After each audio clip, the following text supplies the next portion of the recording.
Hello everyone, कैसे आप सभी लोग द पॉलिटिकल मास्टर में आप सभी का स्वागत है। सीबीएसई क्लास 10 और क्लास 12 के सभी विद्यार्थी जो इस बार के रिजल्ट से असंतुष्ट हैं, उस रिजल्ट से सहमत नहीं है, जो अनसेटिस्फाइड विद्यार्थी हैं, उन सभी के लिए दोस्तों मैं बहुत बड़ी खुशखबरी लेकर आया हूँ।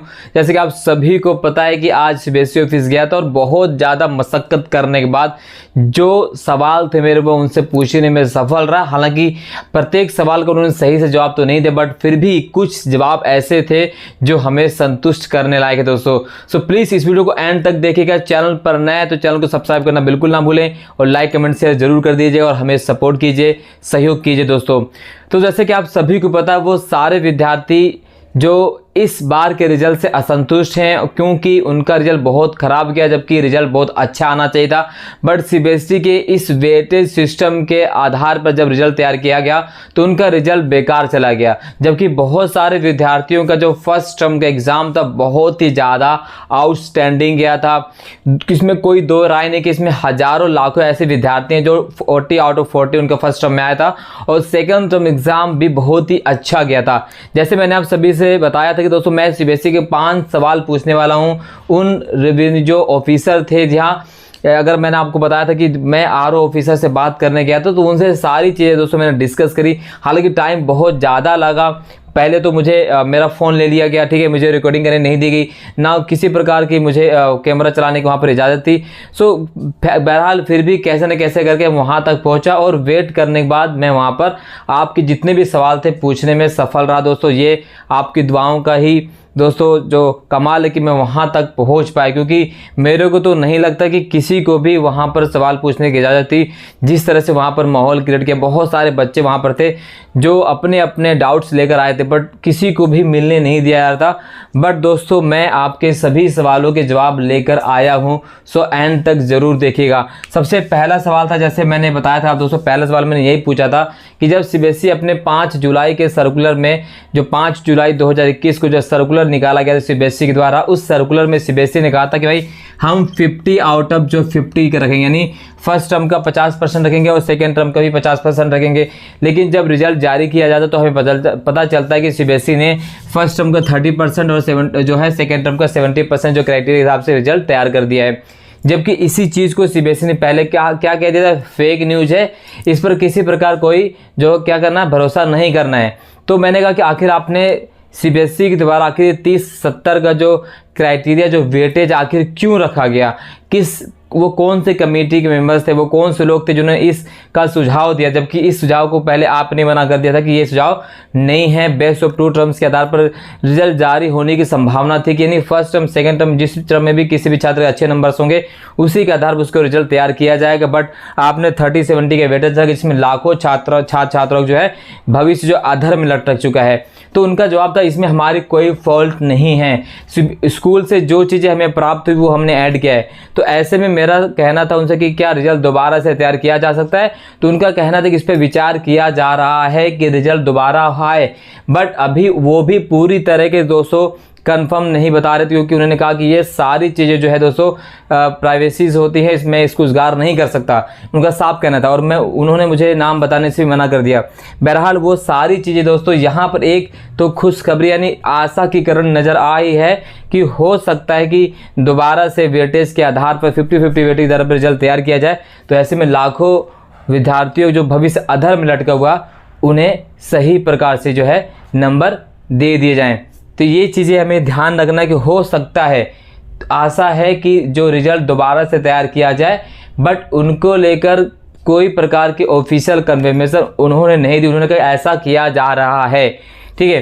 तो ये दोस्तों पहला सवाल था और यहाँ से मुझे तो थोड़ा बहुत ही ज़्यादा खुश मैं मतलब कहते हैं कि मतलब शांति का अनुभव हो गया कि हाँ चलो भाई कुछ तो हो रहा है। बट सही मायनों में जब तक होगा नहीं तब तक हमें यकीन नहीं होगा, क्योंकि सीबीएसई का कुछ भी भरोसा नहीं है, कहती कुछ और करती कुछ और है। क्योंकि उसने कथनी और करनी बहुत ज़्यादा डिफरेंस है और कथनी और करनी की वजह से लाखों छात्रों का जीवन जो अधर में लटका हुआ है। मेरे पास लाखों कॉल्स आ रही हैं दोस्तों, हज़ारों कॉल्स आ रही हैं, बहुत ज़्यादा मैसेज आ रहे हैं, कमेंट्स आ रहे हैं, बट मैं माफ़ कीजिएगा मैं हर किसी के कमेंट के रिप्लाई नहीं कर पा रहा हूँ और ना ही फ़ोन कॉल्स उठा पा रहा हूँ, क्योंकि मेरे पास दोस्तों स्रोत जो है लिमिटेड है। जितने स्रोत उसी का प्रयोग करके मैं सारी चीज़ें आपकी सहायता कर, अपनी सारी क्लास बंद करके गया था, छुट्टी करके गया था, पेरेंट्स बता रहे हैं कि भाई आप सर डेली छुट्टी कर दे रहे हो, और वो हम मतलब कहते हैं ना कि भाई आप इतने छुट्टी करते हो और फीस के टाइम पर फीस मांगते हो, तो बहुत ज़्यादा लॉस में तो जा रहा हूँ मैं। बट कोई नहीं, क्योंकि मेरे लिए आप सभी का जो है भविष्य पहले है, वो सारी चीज़ें बाद में भी होती रहेंगी, बट फिर भी आपको मेरा भी सहयोग करना चाहिए दोस्तों। तो ये चीज़ एक बार फिर से हो सकता है कि आपका रिजल्ट तैयार किया जाए 50-50 वेटेज के आधार। तो ये एक बहुत बड़ी दोस्तों ब्रेकिंग न्यूज़ है, बहुत बड़ी खुशखबरी, और हो सकता है कि हम जो है दोस्तों ज़रूर जीतेंगे। वो कहते हैं ना कि कोशिश करने वालों की कभी हार नहीं होती, ठीक है। तो हम कोशिश कर रहे हैं, फैसला ज़रूर आएगा हमारे हक में, आज नहीं कल, थोड़ा वक्त लग सकता है बट ज़रूर हम जीतेंगे दोस्तों, ठीक है। क्योंकि हम सब एक हैं, और जब छात्र कुछ करने की सोच लेते हैं तो दोस्तों मनवा के छोड़ते हैं। और इसलिए दोस्तों आपसे विनम्र निवेदन है कि आप सहयोग करें, और वो किसी भी प्रकार का सहयोग हो सकता है दोस्तों, ठीक है। तो ये आधार पर आपको यानी 50-50% के आधार पर रिजल्ट जारी करने की संभावना बनती दिखाई दे रही है। दूसरी चीज़ जो मैंने दूसरा क्वेश्चन उनसे पूछा था कि जिन भी छात्रों के फर्स्ट टर्म में 40 आउट ऑफ 40 थे, उनको आप जब 40 आउट ऑफ 40 उनके थे, तो आपने जब 30% दिया, तो उसके आधार पर उन्होंने सेकंड टर्म जब एग्ज़ाम दिया था, तो सेकंड टर्म एग्ज़ाम का उनका नंबर तो लगा ही नहीं है। तो क्या उनका मतलब कि वो उन्होंने सेकंड टर्म एग्ज़ाम में कोई क्वेश्चन सोल्व नहीं किया था? तो ऐसी गड़बड़ी कैसे, यानी फर्स्ट टर्म में outstanding performance, second term exam में थ्योरी में कोई मार्क्स नहीं लगे, तो ये गड़बड़ी कैसे? तो गड़बड़ी कैसे, उन्होंने कहा भाई मानवीय भूल है, मानवीय चूक हो सकती है। तो ऐसे में कहा कि अगर आपको लगता है कि आपके सेकंड टर्म एग्जाम बहुत अच्छा किया है, तो आप रीवेरिफिकेशन जो करवाइए, और 100% नहीं 1000% आपके नंबर बढ़ेंगे। उन्होंने कहा कि 1000% नंबर बढ़ेंगे अगर आप 100% सही है और आपका मार्क्स और आपने अच्छा पेपर किया, तो डेफिनेटली नो डाउट कि आपके नंबर नहीं बढ़ेंगे, 101% नंबर बढ़ेंगे। बट मैंने कहा कि सर आपने तो चार्ज इतना ज़्यादा रखवा लिया, सीबीएसई ने इतना ज़्यादा चार्ज रखा। तो उन्होंने कहा कि ये चार्ज इसलिए रखा गया ताकि बहुत ज़्यादा भीड़ इकट्ठी ना हो जाए, क्योंकि अगर हम पैसे फीस नहीं रखते तो अब बहुत सारे लोग जो क्या करते हैं, मार्क्स वेरिफिकेशन करवाते हैं। तो मैंने कहा कि सर वो बच्चे जो फीस नहीं जमा कर पाएंगे, जिनके पास पैसे वो कैसे चेक करवाएंगे? तो वहाँ पर वो मौन हो गए थे, ठीक है। बहुत हिम्मत करके दोस्तों मैं उनसे सवाल पूछा, क्योंकि बार बार वहाँ पर जो सिक्योरिटी गार्ड थे मुझे बाहर निकाल रहे थे। हालांकि मेरा फ़ोन तो ले लिया था वहाँ से उन्होंने, फिर बाद में फ़ोन मुझे मिलता है। तो वो सारी चीज़ यहाँ पर, अगर आपको लगता है कि सेकंड टर्म में बहुत अच्छे मार्क्स आए थे आपके, तो आप ज़रूर वेरिफिकेशन करवाइए, आपके नंबर 101% बढ़ेगा दोस्तों, उनके अनुसार गारंटी दे रहे थे वो। तो ये 2 क्वेश्चन बहुत जल रहे थे। इसके अलावा मैंने तीसरा क्वेश्चन उनसे यही पूछा था कि जो बच्चे 1 नंबर से, 2 नंबर से, 3 नंबर से, 4 नंबर से कंपार्टमेंट हैं, तो उन्हें रिक्वेस्ट करके जो है उनको ग्रेस मार्क्स दीजिए। तो उन्होंने कहा कि भाई इस पर काम चल रहा है, ठीक है, इस पर सोच विचार विमर्श हो रहा है, हो सकता है ग्रेस मार्क्स आपको दे दिए जाए 7 नंबर तक। यहाँ 7 नंबर तक ग्रेस मार्क्स मिलने की संभावना है दोस्तों। बट सीबीएसई की कथनी और करनी बहुत अंतर है। फिर वही बात कह रहा हूँ, वो लोग बोलते कुछ और करते कुछ और हैं। तो ये सारी चीज़ यानी ग्रेस मार्क्स मिलने की संभावना है जिन भी छात्रों का कंपार्टमेंट है। इसके अलावा दोस्तों अगर आप कोरोना की वजह से एग्ज़ाम नहीं दे पाए थे, ठीक है, या कोरोना की वजह से आपका अवसाद में चले गए, तो बहुत ज़्यादा समस्या थी, अगर आपका पेपर छूट गया, तो ऐसे में दोस्तों आप एप्लीकेशन दे सकते हो और इससे आपका नंबर बढ़ सकता है। ध्यान रखिएगा, कोरोना की वजह से जिन भी छात्राओं का नंबर वो पेपर नहीं दे पाए थे, या उनके घर में किसी की कोरोना हो गया था, या किसी की डेथ हो गई थी, तो ऐसे में उनको जो है पास किया जा सकता है। उन्होंने इसके लिए एप्लीकेशन लिखने की प्रक्रिया बताई है दोस्तों।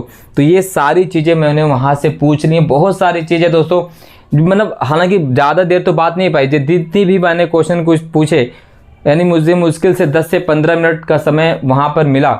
लेकिन सोचो दोस्तों, मैं सुबह 8:30 बजे अपने घर से निकला था, 1 बजे का टाइमिंग थी, सुबह लंच होता है, फिर मतलब बहुत सारी चीज़ें वहाँ पर देखने को मिलती हैं।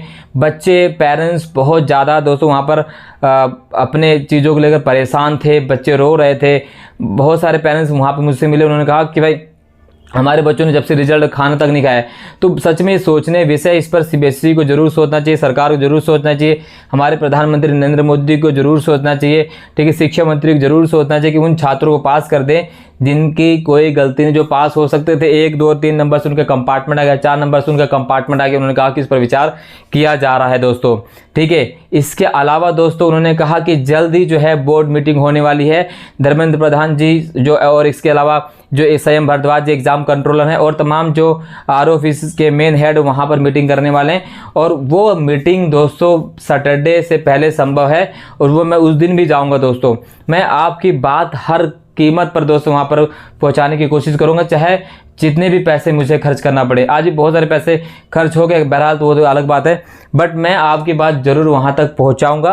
और ये एक आशा की किरण तो ज़रूर दिखाई दी है दोस्तों, जो एक सब्जेक्ट में या 1 नंबर से 2 नंबर से 3 नंबर से 4 नंबर से जिनकी कंपार्टमेंट आई है, उन्हें एक आशा की किरण उन्होंने ज़रूर दी है।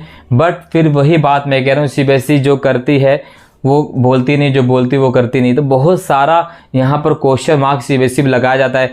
तो जब आप कॉपी चेक कर रहे हैं तो क्या सही से कॉपी चेक नहीं हुई, ठीक है, बच्चों का रिजल्ट कैसे ख़राब कर दिया गया, क्या ज़रा भी नहीं सोचा कि भाई उन बच्चों का क्या होगा जिनका हम रिजल्ट बना रहे हैं, अगर उनका रिजल्ट हम ख़राब कर देंगे तो वो तो सोच में पड़ जाएंगे। वैसे पिछले 2 सालों से उन्होंने कुछ नहीं पढ़ाई की थी, कठिन परिस्थितियों में उन्होंने पेपर दिया, पढ़ाई स्कूल में हुई नहीं, किसी बच्चे के पास फ़ोन नहीं था, किसी बच्चे के पास डाटा नहीं था, तो कैसे वो काम करते। और ऐसे में आपने इकट्ठा ही रिजल्ट दिया और उसमें पूरी तरह से गड़बड़ी कर दी, लाखों छात्र जो है फेल कर दिए, कंपार्टमेंट कर दिए गए। तो ये तमाम चीज़ें दोस्तों एक बार फिर से सीबीएसई को सोचना चाहिए, सरकार को सोचना चाहिए, माननीय प्रधानमंत्री नरेंद्र मोदी जी को इस पर हस्तक्षेप जरूर करना चाहिए, मैं उनसे रिक्वेस्ट करता हूँ। बट फिर भी जहाँ चाह वहाँ रहा है, हम कोशिश करते रहेंगे और अंततः एक दिन सफल जरूर होंगे दोस्तों। वीडियो बहुत लंबी हो रही, इसके एक पार्ट और दोस्तों, क्योंकि मेरे पास संसाधन नहीं, जितना है उतना अपलोड करने में टाइम लग जाता है। सो अभी के लिए जो भी चीज़ें हैं दोस्तों वो यही हैं कि हमारी जो प्रगति वो अच्छी दिशा में जा रही है, हमारी जीत हो सकती है। 90% चांसेस हम सफल हो सकते हैं, 10% दोस्तों मैं लेके चल रहा हूँ जो हो सकता है सीबीएसई आगे पीछे करे, बट कोशिश हम करते रहेंगे, क्योंकि कोशिश करने वालों की हार नहीं होती दोस्तों। और एक दिन हम जरूर जीतेंगे, और क्योंकि जीत में ही सब कुछ है दोस्तों, हम प्रयास करेंगे तो 100% हमारी जीत होगी। तो एक बार आप सभी लोगों से रिक्वेस्ट है कि सहयोग करते रहें और हमें सपोर्ट करते रहिए, और सपोर्ट राशि भी आप भेज सकते हैं मेहनत करने के लिए। बहुत बहुत धन्यवाद दोस्तों, जय हिंद।